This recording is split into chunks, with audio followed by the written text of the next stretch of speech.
નિશિકાંતજી, recent video મેં જોયો છે જેમાં કોંગ્રેસના અને બીજી પાર્ટીઓના જે વિમેન એમપીસ છે એમણે પ્રધાનમંત્રીની ખુરશીને ઘેરી લીધી છે, પણ મને ખબર પડી કે વડાપ્રધાન તો બહાનું હતા, નિશિકાંત નિશાનો હતા. એમને મારી સાથે વધારે પ્રેમ થઈ ગયો. તમે કામ જ એવા કરો છો. નહીં, હું સાચું બોલું છું. અને સત્યમાં જો આ બધી વાતો આવી જાય છે તો હું શું કરી શકું? મહિલા હોય કે પુરુષ હોય, બધા જ પરેશાન રહે છે. મને આનંદ થાય છે એનો. આગ લગાવવાનું કામ કરો છો.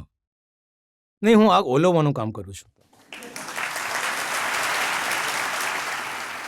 કાલે જ કિરણ રિજિજુએ એ વિડીયો પોસ્ટ કર્યો છે જ્યારે ઓમ એ પ્રધાનમંત્રીજીની તરફ જે છે કોઈ અપ્રિય ઘટના જેને કારણે પ્રધાનમંત્રીજી નહીં આવ્યા, એમાં સંજોગથી જે છે મારી ફિલ્મમાં જે છે આખું વિઝ્યુઅલ જે છે કે હું પોકેટમાં હાથ રાખીને મારાથી લોકો ડરે છે, મને કોઈ નહીં ડરાવી શકે.